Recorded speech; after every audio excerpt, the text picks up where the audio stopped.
got a couple of notes in my coat pocket.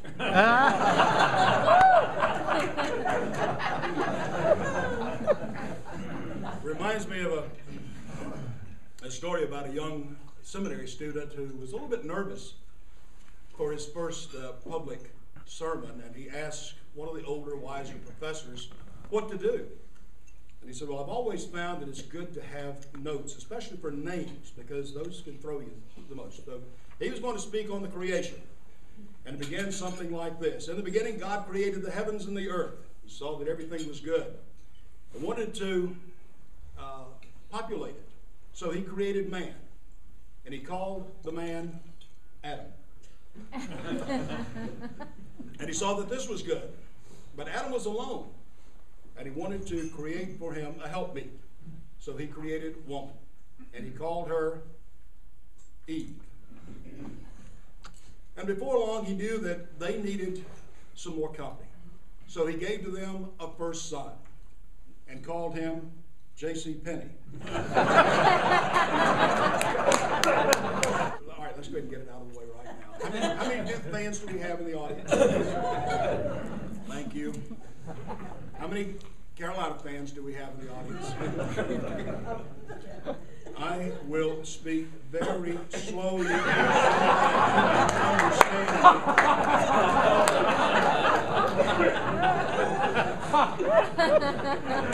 Last night was a beautiful ball game. First half. Thanks for volunteering that, sir. Last night was my 88th straight Duke Carolina game to broadcast. And it's right up there in the top 5 of all-time greats for me. And I have seen some really dandies, and not all of them that Duke won either. We have certain choices that we make in our lifetimes. And we never know what effect those are going to have on our life later down the road. It might be a decision you make when you're in high school. It might be a decision you make when you choose a mate or in job-related activities. I have decisions that I've made in all those categories. One of the best ones I made was in the summer of 1957, volunteering to be a student manager for Coach Webb's football teams. I learned my basics in football during that 3-year period. We had some pretty doggone good teams, didn't we, Coach? A lot of good ones. And I really enjoyed getting to work with those coaches and those players and see how they played the game. I learned a lot from Coach Ken Frazier on how to develop teamwork. Some basketball background there too, Coach. Thank both of you for that. There are other areas where those decisions, not known at the time, and sometimes they can come from offhanded remarks. I remember a really good one that I made was in 1961. I was working at the cotton mill at American Eford Mills, and one of the ladies that I worked with there, she was running one of the machines, and one morning I just offhandedly asked her if she knew any good Baptist Republican girls that might want to date me. And she said, well, I think I know one, but I'll check and find out. The next morning she came back and said, sure. She said, my daughter would like to date you. I said, good. So I called her. We set up a date for that Friday night. So I went all the way out to Finger. That's where she lived.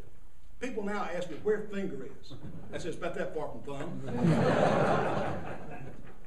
Sometimes I felt like I should ride a pregnant horse out there so I'd have something to get back on. It was so far back out there. It was only about 10 miles. But so we came back in the 52 gray Plymouth that I had, and we were looking to go to a movie. But neither of the movies at the two drive-ins nor the two walk-ins seemed to draw our attention. So we're just riding around, and all of a sudden I said, well, the only thing I can think of maybe is if we just drive on down to South Carolina and get married.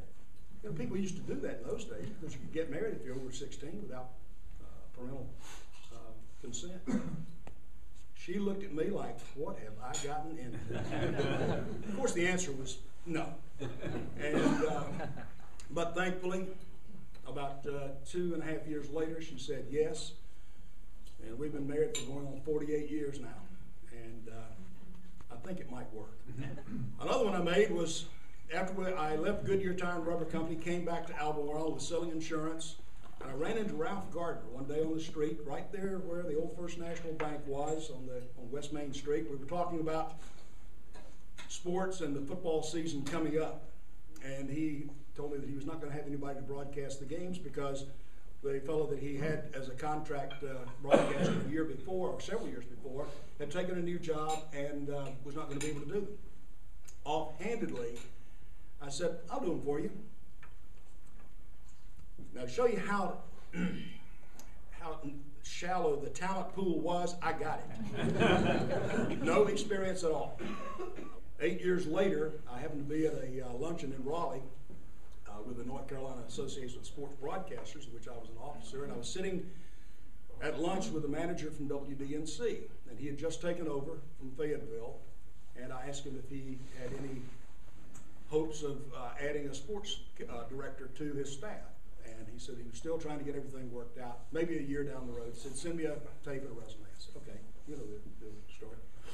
So I had not sent it to him, but on a Monday morning, actually I sent it on Friday afternoon. Monday morning I got a call from him. He had not received the package yet, but he said, Bob, how would you like to come to Durham and sell advertising for us? He said, I found that radio salesmen who work in small markets do very well in big markets because they sell themselves first of all, and then they sell the product.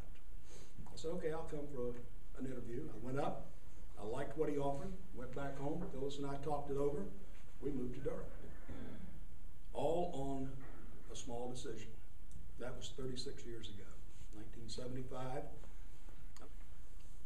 The one thing that I never envisioned was writing a book. I had trouble reading books, much less trying to write one. But at Phyllis's encouragement for about 16 years, I finally decided, okay, I'll try it. And so the further along I went with it, I was going to have a co-writer, and I really didn't like his idea for what my book was going to be. He was seeing it as a book about Duke basketball history through my eyes, and that's not what it was at all.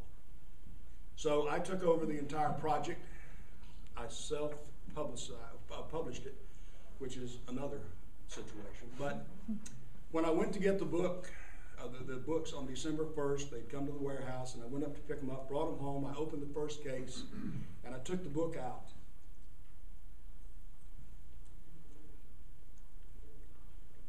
And there was the baby. I cried. It was just a great experience. You know, there was 5.5 years of work, and there was 68 years almost of my life in print with pictures and a CD in the back. And we have had really great success so far with it. You know, being a self-publisher, you don't have a big publishing house setting it up in Barnes & Noble and all these places. We're doing it on the internet through book sales, signings, and things like this, and it's worked extremely well. I didn't do it to get rich, and I'm not going to, so I'll meet that dream. But it has been so much fun to be able to do that. The one thing that I really liked about the finished product was the number of pictures. There's over 100 pictures in there. As I mentioned, there's a CD in the book, and it's an 80-minute CD. And again, that was Phyllis's idea. And I think she really wanted me to get rid of all those big reels of tape or those cassettes and all this stuff that I've been a pack rat with for 44 years in radio. So I went through a good bit of them that I had kept and found interviews, play-by-play calls, and a lot of things that I think people would enjoy. I've got a 6-minute interview with the late Red Skelton, and it has been so much fun, as I said, to travel around and meet people at the signings and to get their input on some things. And a young man from here in Albemarle, who's now living in Rock Hill, South Carolina, called me one night before Christmas, and he said, I'm about 2/3 through with the book. And the neatest thing just happened. I was reading one of your stories, and I could hear you telling it. That's the highest compliment I could get. You have so many wonderful interviews on this CD. and I was curious, where did you find the confidence to be able to go up to these personalities and like to go up to Ali, because Ali is, was larger than life. Stupidity, I guess. No, I really, after I got the knack of interviewing sports personalities, I guess, a little bit of confidence in doing that, then it just seemed to grow. And, I think I can interview anybody now. I've interviewed 5 presidents and several wannabes and a lot of major sports figures throughout my time. And I think, covering golf tournaments has been one way that really helped me, because you're there for 4 days and you're filing reports every hour or every half hour, and you have to have audio to go with them. And so I would get a professional golfer and just talk to him about his round, things like that. So you learn to be comfortable with them, and they'll be comfortable with you.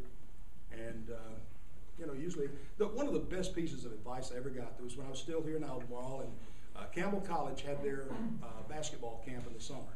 And of course, their headliner was Coach John Wooden. And the first time I went down and he was there, I was scared to death.